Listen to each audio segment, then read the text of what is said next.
Bien, écoutez, mesdames et messieurs, je ne vais pas alourdir mon propos en reprenant les salutations à toutes les personnalités qui sont dans la salle, d'autant plus qu'elles sont tellement nombreuses que je risquerais d'en oublier.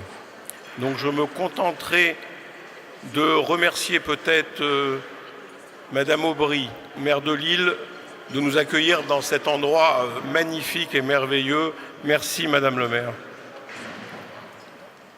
Mes chers amis, à l'image du dîner du CRIF que nous organisons à Paris, les dîners annuels de nos délégations régionales sont pour nous l'occasion d'un échange franc, direct et sans complaisance. Merci, cher Charles Sulman et Guy Bensoussan, respectivement président dynamique du CRIF régional Hauts-de-France et de la communauté juive de Lille, de nous donner ce soir cette opportunité dans ce magnifique atrium du Palais des Beaux-Arts et en présence, je vous le disais, de tant de personnalités politiques, civiles, religieuses et militaires. Le dîner du CRIF est une tradition bien installée dans la vie lilloise. Ces dernières années, la délégation régionale a assuré un travail permanent et important, tout en manifestant une grande implication dans la vie de la cité et la défense des valeurs républicaines. La délégation a multiplié les contacts et les actions, donnant ainsi au CRIF une incontestable représentativité auprès des pouvoirs publics et des corps constitués. Ces tâches sont importantes à une époque où un antisémitisme et une menace protéiforme sévissent durablement en France. L'extrême droite progresse dangereusement et met tout en œuvre pour tenter de nous séduire et d'apparaître sous un autre visage que celui de la xénophobie de bon nombre de ses militants. L'extrême gauche est particulièrement virulente, notamment dans le soutien actif au mouvement illégal BDS, qui déverse sa haine et sa détestation d'Israël, appelant au mépris de la loi, au boycott et à la délégitimation du seul État du peuple juif, en pratiquant un antisionisme obsessionnel, même s'ils s'en défendent. C'est bien la forme moderne de l'antisémitisme qu'ils véhiculent. Les défis que nous avons à relever sont nombreux et importants. La France et l'Europe sont sous tension. L'heure est aux mutations, aux incertitudes, aux inquiétudes et au populisme. Nous vivons dans un pays en guerre contre le terrorisme islamiste et les djihadistes fanatisés frappent notre pays. Après s'être attaqué aux différents symboles de notre République, la liberté d'expression, la police, l'armée, et aux Juifs, le terrorisme islamiste a visé la France à travers sa jeunesse et son mode de vie, nous déclarant une véritable guerre avec pour objectif d'abattre notre démocratie et de nous imposer la charia. Nous, Juifs, avons payé durant des siècles un lourd tribut en étant les victimes de tous ces fanatismes. Nous sommes devenus, malgré nous, des sentinelles, car souvent les premières victimes de la haine et de la violence qui s'emparent des hommes. Notre situation de Français juifs se fragilise et nous continuons d'être des cibles de choix pour les terroristes, même si ceux-ci visent désormais tous les Français. Déjà, dès le mois d'octobre 2000, le CRIF prévenait que des digues étaient en train de céder et qu'il ne convenait pas de faire de l'angélisme et d'ignorer la réalité. Depuis, nous n'avons pas cessé d'alerter et de rappeler que les violences antisémites sont une menace pour la République. Et c'est un bilan particulièrement dramatique que nous avons à faire. Ilan Halimi, Montauban, Toulouse, Charlie Hebdo, Montrouge, Hypercacher à Vincennes, le Stade de France à Saint-Ouen, Paris, Magnanville, Saint-Étienne-du-Rouvray, et j'aimerais dire enfin Nice.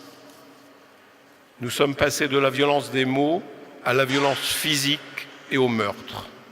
Ne nous trompons pas, c'est le même terrorisme qui frappe en Asie, en Europe, en Afrique ou en Israël. Ce sont nos démocraties et nos modes de vie qu'ils veulent abattre. Ce sont les mêmes fanatiques qui se font exploser à Paris, Bruxelles, Bagdad, Istanbul, Tel Aviv ou Jérusalem. Et vous comprendrez, mesdames et messieurs, que dans un tel contexte, les Français juifs sont inquiets. Comment s'étonner alors qu'ils soient si nombreux à s'interroger sur leur avenir en France? Comment envisager l'avenir de nos enfants dans un pays où les écoles, les synagogues et tous les lieux communautaires doivent être protégés par des militaires ou des policiers? Quel avenir pour les Juifs de France si porter une kippa les désigne comme cible? Les enfants et les jeunes constituent l'espoir d'une nation. Et que se passe-t-il pour que des familles décident de quitter leur quartier et parfois même leur pays? Ceux qui partent ne le font pas parce que la France est un pays antisémite, mais parce qu'il y a de l'antisémitisme en France. Des jeunes susceptibles d'être eux-mêmes victimes de racisme commettent des actes antisémites d'une rare violence. Ils ont pour la plupart du temps moins de 30 ans et sont souvent issus de quartiers socialement défavorisés et souvent musulmans. Je m'opposerai toujours à toute forme d'essentialisation, mais je crois aussi au besoin impératif de voir les défis tels qu'ils sont pour apporter les réponses les plus justes en s'appuyant sur l'éducation face à la haine et à l'obscurantisme. L'école doit remplir pleinement son rôle dans l'éducation contre l'antisémitisme, le racisme et la xénophobie, et veiller scrupuleusement au contenu pédagogique et au manuel scolaire. Et il faut aussi qu'un effort plus important de prévention soit fait auprès des plus jeunes. Il est grand temps que l'État reprenne pied dans les territoires perdus de la République. Nous lutterons efficacement contre l'antisémitisme que si et seulement si nous voyons et nommons les réalités sans excuser ni stigmatiser. Les dérives récurrentes prennent souvent racine dans l'ignorance et le mensonge, et il est inconcevable de s'y résoudre. Voici quelques semaines, et à 2 reprises, l'UNESCO s'est décrédibilisé en se livrant à son obsession habituelle d'Israël. Obsession couplée à un dramatique exercice de falsification de l'histoire, et 2 résolutions font ainsi référence au mur occidental comme le mur de la mosquée Al-Aqsa, ce qui revient à faire du Kotel, dernier vestige du temple de Salomon et lieu sacré du judaïsme, une partie intégrante de la mosquée. Nous étions choqués par l'obsession anti-israélienne de l'UNESCO. Nous voilà aujourd'hui révoltés par le dévoiement de ses propres valeurs, la mise à l'honneur de l'histoire comme richesse commune fait place aux contre-vérités historiques, la promotion de la culture et de l'éducation fait place à l'instrumentalisation politique. À cette colère face à l'UNESCO s'ajoute une profonde déception. Déception face au choix de la France de s'abstenir lors du vote au comité exécutif. S'abstenir lorsqu'il s'agit de choisir entre la vérité et le mensonge, entre l'honneur de l'histoire et l'infamie du révisionnisme, n'est pas digne de la France et de ses valeurs. Le CRIF avait alerté à plusieurs occasions le président de la République, François Hollande, sur l'écho de ce vote auprès des Français de toutes origines et de toutes confessions qui ne peuvent supporter de voir la France renoncer à défendre l'histoire et la vérité. Un autre vote était possible. Les États-Unis, l'Allemagne, le Royaume-Uni notamment l'ont fait. Et j'ai rencontré le ministre des Affaires étrangères, Jean-Marc Ayrault, à qui j'ai exprimé avec gravité notre déception face à ce vote français et notre colère face à l'UNESCO. Le CRIF continuera à porter cette voix, fidèle à la vérité, et vous pouvez compter sur ma détermination à ce que jamais cette voix ne faiblisse. J'ai également réagi récemment face aux déclarations, aux relents antisémites d'un candidat aux primaires de la droite et du centre.